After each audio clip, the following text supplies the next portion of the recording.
How hard could it be? 11 Eskom CEOs since 2010. Efforts to appoint Andre de Ruyter's replacements have shown that appointing one at an SOE can be a minefield. And of course, it comes after the Public Enterprises Minister, Pravin Gordhan, rejected the Utilities Board's preferred candidate because only one name instead of three was submitted as stipulated by the minister in terms of Eskom's Memorandum of Incorporation. Professor Parmi Natesan, CEO of the Institute of Directors in South Africa, says the minister's rejection raises complex governance issues regarding the appointment of senior leaders of SOEs. And she joins us now on the line for more on this. Thank you so much for your time this morning. I suppose it's all about the blurred lines of accountability, right? An Eskom CEO is overseen by the board, but the shareholder representative always looms large in the background. Morning, Bongani. Good to be chatting to you again. Absolutely, you've hit the nail on the head there. In a typical governance structure, we need shareholders to appoint board members and hold those board members accountable to act in the best interest of the company and to oversee that entity and make decisions for that entity. In an ideal situation, that board of directors, because they're overseeing the operations, should be able to select the CEO that they believe is best for that entity to help that entity not only survive but thrive. And it obviously brings about complexities when a shareholder almost skips a board and wants to appoint a CEO directly, whilst that shareholder has also appointed that board. It makes it very difficult for the CEO to feel accountable to the board, and also makes it difficult for the board to have trust in their CEO. I mean, what's extraordinary about the Eskom scenario is this was Pravin Gordhan, the Minister of Public Enterprises. This was his team. It took more than a year to, find a permanent board for the utility. You would think they should be given the space to pick their CEO. Absolutely. Look, firstly, the minister is literally following the rules, and I believe the Eskom's Memorandum of Incorporation states that 3 candidates must be put forward to the minister. And this is something quite common in many of our SOEs where the ministers want to appoint the board and the CEO. I guess, the challenge that you are alluding to is that once shareholders appoint a board of directors that they believe are competent to serve, that they believe are independent to serve and have the necessary moral compass to serve this organization, they really then should have the trust in that board to select the most appropriate person to be appointed as CEO and run that organization. Otherwise, why have them there in the first place if we don't trust their decisions and their judgment on this matter? Does this not once again then demonstrate a political hand? I think many of us in the public, after seeing what we've seen through the Zondo Commission and many other reports, often wonder whether there's political motive to some of these decisions, whether perhaps government has somebody in mind already for the position and that person wasn't the same person put forward by the board. So what do you understand from where we are now with the Eskom board? Are they going to start from scratch or simply add more names? I suspect the board has gone through quite a rigorous and intensive process to get to the point of making a recommendation for such a key role.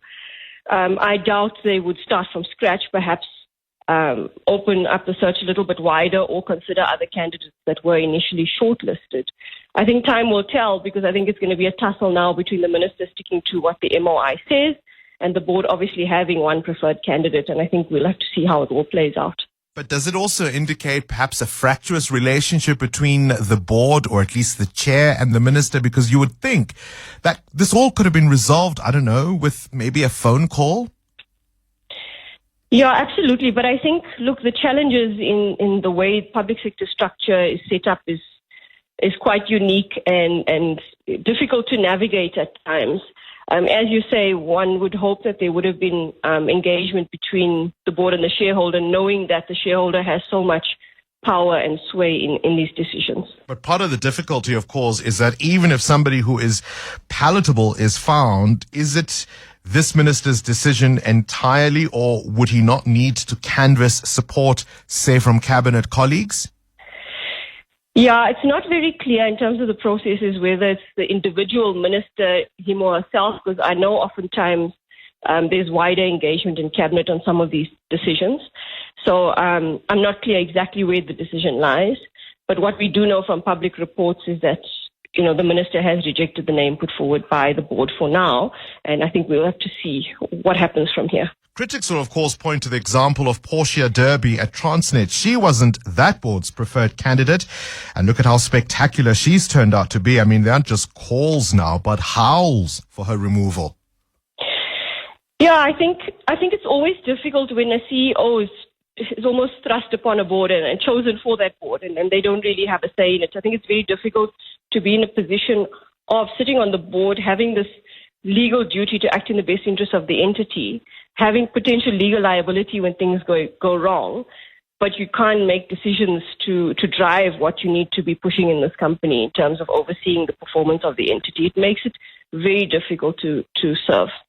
The Business Day running this morning with a leaked letter allegedly to the board of Eskom dating, or at least raising the issue of age and the fact that candidates above the age of 60 were apparently not considered. And this is something the minister would prefer was in fact done.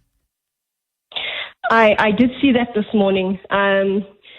Look, I think the competencies and criteria and demographics that were being looked for is really at the board's prerogative in terms of what they believe the entity needs at any point in time. Sure, but I mean, I guess what I'm saying is, and maybe we can make this a more broad conversation rather than limited to Eskom, but if that kind of minutiae is part of what they must consider as an instruction from the minister, how much of a free hand do they have? Absolutely. It makes one feel like they don't really have much of a choice in the criteria that they use to select their own CEO. Makes it very complex. If there were particular instructions that the minister wanted, perhaps it should have been given up front to the board to consider when making their shortlist. But having said that, even that is, I feel, interference from a shareholder. The board really should be trusted to make a decision on this matter. It raises two questions about who would want these jobs, either to serve on these boards, knowing that ultimately you may just be called in to rubber stamp what the shareholder representative might prefer, but also with what's out now in terms of the search for Doreta's replacement, who might want the top job at the utility? Absolutely. I think this sort of interference from government doesn't help us. There are many people in this country who possibly want to put up their hands and serve our country. But this sort of, complications really don't make people feel comfortable to do so. You're the CEO of the Institute of Directors in South Africa. Would you want a top job at an SOE? I won't answer that question. I think it's obvious. I mean, how instructive was Doreta's experience for any successor? I think from what we've seen, and look, it's hard to tell exactly what happened within an entity, right? It's he said, she said, and I always believe there's two sides to every story. But I do think what we're hearing in the public domain makes it look less attractive to potential candidates. But also the fact that it would appear that maybe because of that dramatic interview, maybe because of the book, he has certainly fallen foul of a lot of politicians, and he's now the target. It definitely would appear so, yeah. All right. I think I'm putting you on the spot there. Professor Parmi Natesan, appreciate your time. The CEO of the Institute of Directors in South Africa. All of this, of course, in the context of ongoing blackouts. The allegations of massive criminality and corruption and wrongdoing at Eskom, those haven't been fully or sufficiently dealt with. We were told this was a matter of urgency. Here we are all these months later with the preferred board at the utility, and even they are being hamstrung.